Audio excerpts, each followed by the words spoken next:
Bom dia, a paz de nosso Senhor Jesus Cristo esteja no seu coração e no seu lar. Queridos, nós vamos ler no capítulo 25 do livro de Salmo, o verso 12, com esta escritura registrada: Quem é o homem que teme o Senhor? O Senhor lhe ensinará o caminho que deve escolher. Quem é o homem que teme ao Senhor? O Senhor lhe ensinará o caminho que ele deve escolher. Esta semana nós falamos muito sobre o caminho de Deus, o caminho que é perfeito, o caminho que livra o homem das angústias, das incertezas. Então nós vamos agora mostrar a você uma coisa importante, muito importante. Tem pessoas que têm medo de Deus jogá-lo no inferno ou condená-lo. Isto não é correto.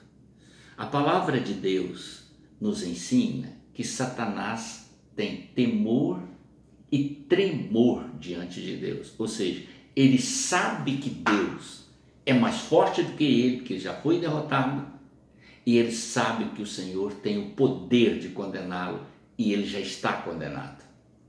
E ele vai ser lançado no lago de fogo e enxofre, o que é a morte eterna. Ele sabe de tudo isso. Por isso ele estremece quando ele chega na presença de Deus. Mas isso não o leva a obedecer, a amar a Deus. Então, olhe bem, temor de medo, temor é uma coisa, ter medo é outra coisa. Satanás tem medo de enfrentar Deus porque sabe que ele não vence. E tem muitas pessoas que têm medo de Deus. Você não deve ter medo de Deus, mas ter temor. Então nós buscamos algumas definições para você entender o que é temor a Deus. Observe bem, temor não é ter medo de ser condenado, é sim amor a Deus. Um amor profundo, que sai de dentro do coração, do fundo da alma, com intensidade, com grandeza.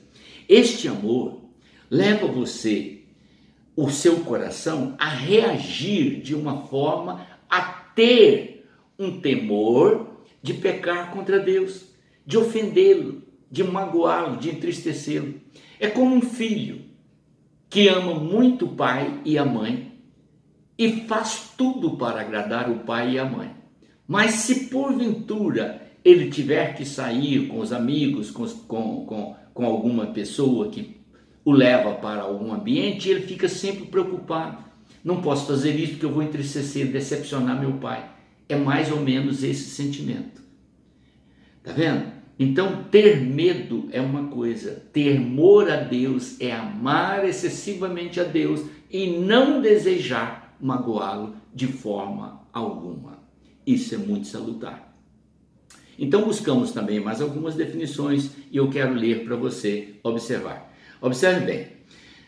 Ansiar pela santidade e pela pureza. Isso é ter temor a Deus. Você ter anseio pela santidade e pela pureza. Não gostar de misturar com o pecado.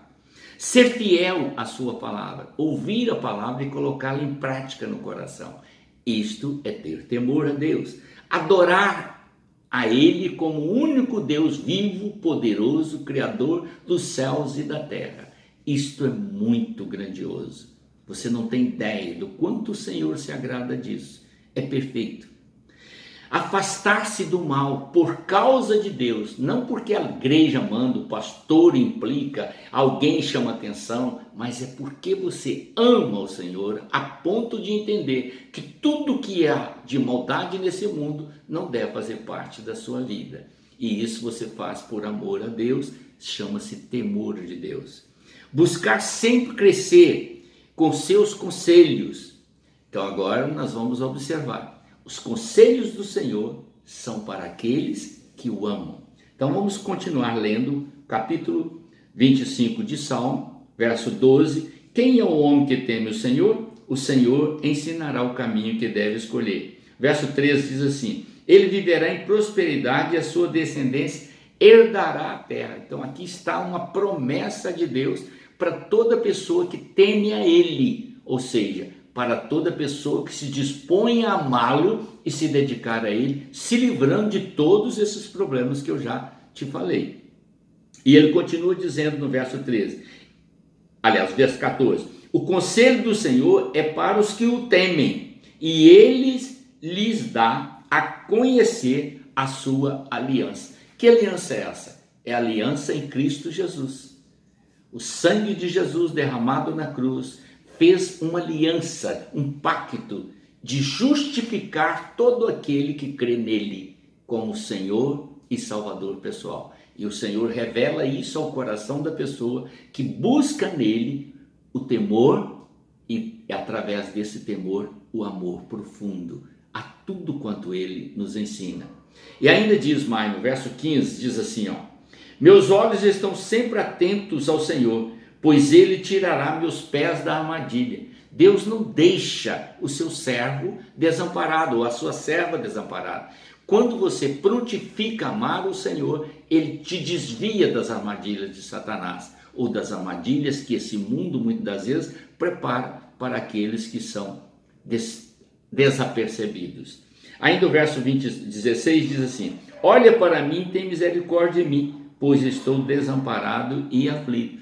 Ele te socorre em todos os momentos de sua aflição. O verso 17 diz, alivia as tribulações do meu coração, livra-me da minha angústia. Não há como você ficar desamparado, querido. O Senhor te sustenta até mesmo nos momentos de perseguições, ou de angústia, ou de alguma tribulação que possa vir nessa vida.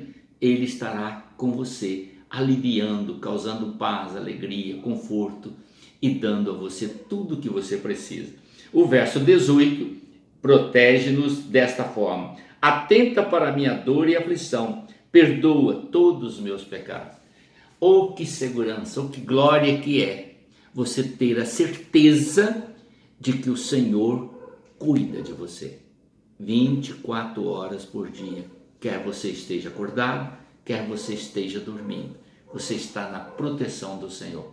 Mas para ter isso tudo, você precisa temer a Deus, amá-lo acima de todas as coisas. Daí vem o mandamento ditado por Jesus: amarás o Senhor teu Deus de todo o teu coração, de toda a tua mente, de toda a tua força, com toda a sua vida. Faça isso e ame o teu próximo como a ti mesmo. Isso é demonstração de temor a Deus. Amém? Vamos orar. Pai eterno, te agradeço por mais esta instrução e pelo encerramento desta semana. E que o Senhor nos prepare para a próxima semana. Após passarmos o fim dessa semana na tua presença, glorificando e exaltando o Senhor no templo, que o Senhor nos dê a oportunidade de continuar proclamando a tua palavra, em nome do Senhor Jesus. Amém.